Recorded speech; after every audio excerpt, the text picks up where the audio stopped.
നമസ്കാരം. ഞാൻ doctor Smitha Rani Suriya, consultant ophthalmologist, SRSI hospital, Koothattukulam, Kaduthuruthy.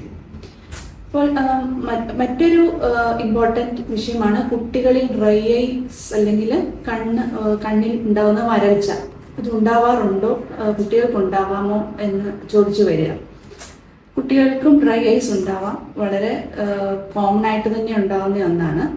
ഇപ്പോൾ കുട്ടികൾ വളരെ ഫ്രീക്വൻ്റ് ആയിട്ട് ഇലക്ട്രോണിക് ഗാഡ്ജറ്റ്സും സ്മാർട്ട് ഫോൺസും ഒക്കെ യൂസ് ചെയ്യുന്നത് മൂലം വളരെ കൂടുതലായിട്ട് അത് കാണുന്നുണ്ട്. അതാണ് ഒരു റീസൺ മെയിൻ ആയിട്ടുള്ളത്. ഫ്രീക്വൻ്റ് ആയിട്ടും കൂടുതൽ ഡ്യൂറേഷനും യൂസ് ചെയ്യുമ്പോൾ ഉണ്ടാവുന്ന നമ്മുടെ കണ്ണിന് നോർമലായിട്ട് ഉണ്ടാവുന്ന ബ്ലിങ്കിങ് റേറ്റിൽ ഉണ്ടാവുന്ന കുറവ് ഈ ഡ്രൈ ഐസിനെ അത് കൂട്ടും. പിന്നീട് മറ്റ് പല അസുഖങ്ങളുടെ കൂട്ടത്തിൽ അലർജി പോലുള്ള കണ്ണിന് ക്രോണിക് ആയിട്ടുള്ള അലർജി ഉള്ള കുട്ടികളിൽ ഡ്രൈ ഐസ് അതിനോടനുബന്ധിച്ചിട്ടുള്ള വിഷമങ്ങൾ കൂടുതലായിട്ട് കാണാറുണ്ട്.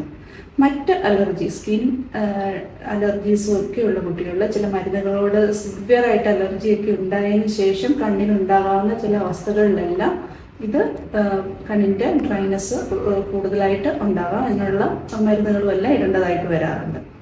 പിന്നീട് ചില ഇൻഫ്ലമേറ്ററി കണ്ടീഷൻസ് ഉണ്ട്. കൺപോളകൾക്ക് ഉണ്ടാകാവുന്ന മീബോമിയൽ ഗ്ലാൻഡ് ഡിസ്ഫങ്ഷൻ എന്ന് പറയും, ചിലതിന് ബ്ലെഫ്രൈറ്റിസ് എന്ന് പറയും. അപ്പോൾ അത് ഓരോ എത്രമാത്രം അത് അഫക്റ്റഡ് ആയിട്ടുണ്ട്, ഏത് സ്റ്റേജസ് ആണെന്നനുസരിച്ച് സിവിയറും മോഡറേറ്റ് മൈൽഡ് ആയിട്ടുള്ള ഡ്രൈ ഐസ് കുട്ടികളിൽ കാണാറുണ്ട്.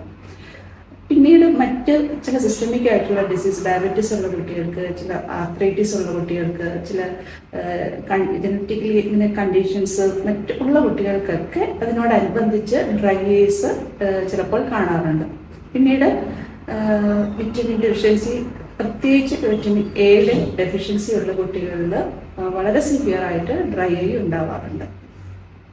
അപ്പോൾ ഇത് ഉള്ള കുട്ടികൾ എന്തൊക്കെ ബുദ്ധിമുട്ടുകളാണ് കാണിക്കാറുള്ളത്, അവർ എന്താണ് പറയാറുള്ളതെന്ന് ചോദിച്ചാൽ മിക്കവരിലും ഫ്രീക്വൻ്റ് ആയിട്ട് കണ്ണ് റബ്ബ് ചെയ്തുകൊണ്ടിരിക്കുക, അല്ലെങ്കിൽ കണ്ണ് ചിമ്മി തുറന്നുകൊണ്ടിരിക്കുക, വെളിച്ചത്തിലേക്ക് നോക്കുമ്പോൾ വളരെ ബുദ്ധിമുട്ടായിട്ട് അനുഭവപ്പെടുക, അവർക്ക് ലൈറ്റിലേക്ക് നോക്കാൻ പറ്റാതിരിക്കുക, കണ്ണിൽ നിന്ന് എപ്പോഴും വെള്ളം വരിക, കണ്ണിൽ പൊടി പോയി അല്ലെങ്കിൽ എന്തോ ഇരിക്കുന്നു എന്നൊരു തോന്നലുണ്ടാവുക, കണ്ണിൽ ചൊറിച്ചിലുണ്ടാവുക, കണ്ണിൽ നീറ്റൽ അനുഭവപ്പെടുക, കണ്ണ് ഇടയ്ക്കിടയ്ക്ക് ചുമന്ന് അല്ലെങ്കിൽ തടിപ്പ്, നീര് പോലൊക്കെ വരിക.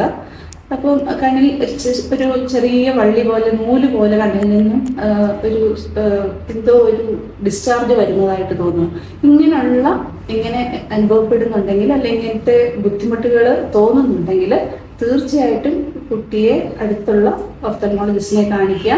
അതിനുള്ള കോസസ് എന്താണെന്ന് കണ്ടുപിടിച്ച് അതാണ് ട്രീറ്റ് ചെയ്യേണ്ടത്. നമ്മൾ വെറുതെ പോയൊരു കണ്ണിൽ ഐ ഡ്രോപ്സ് ഇട്ടത് കൊണ്ട് അത് മാറണമെന്നില്ല. അപ്പോൾ അതിനുള്ള റീസൺ എന്താണെന്ന് കണ്ട് നമ്മൾ അത് കണ്ടുപിടിച്ചതിന് ശേഷം ആ റീസണും അതിനോടൊപ്പം തന്നെ ട്രീറ്റ് ചെയ്താലേ കുട്ടികളിലുണ്ടാവുന്ന ഈ ഡ്രൈ ഐസിന് ഒരു പരിഹാരം ഉണ്ടാക്കാൻ പറ്റുള്ളൂ. Thank you.